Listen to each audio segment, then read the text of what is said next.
girls, because academically they're doing much better from preschool all the way a little rough on the mental health front. Exactly, on the mental health front. And I wonder, being told you're a victim, that you're oppressed, even though if you live in the West, what does that do to the female psyche of a young woman growing up? It definitely increases the degree to which young women are anxious and depressed, because it makes them self-conscious. And we know the more you think about yourself, the more unhappy you are.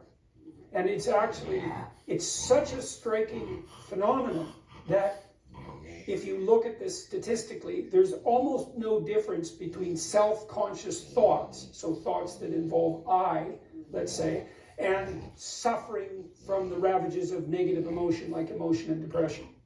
And so this obsessive self-centeredness, narrow self-centeredness, just makes all of that suffering much, much worse.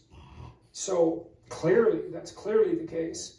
And a victim is someone to whom things constantly happen involuntarily. And if you construe yourself as a victim rather than as an actor, let's say, then as an actor of your own destiny, then you put yourself in a situation where you're constantly under what your body responds to as stress. So that's clearly no good. And then I think there's another factor many other factors that are confusing young women.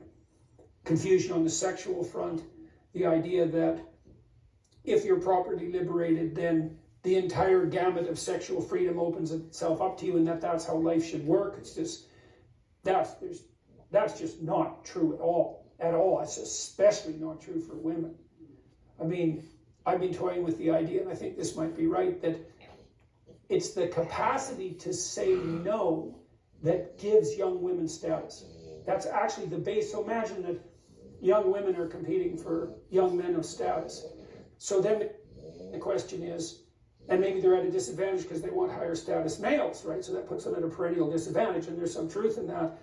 So then what do the women have as a buttress against that status differential? And I would say all they have is the ability to say no, because when you say no as a young woman to a desirable young man, you're saying, I have something to offer you that won't just be given away, despite the fact that you're of high status.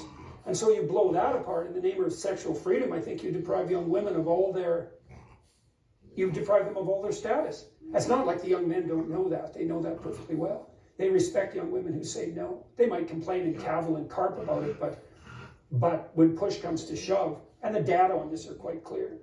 Well, it seems a lot of the women's liberation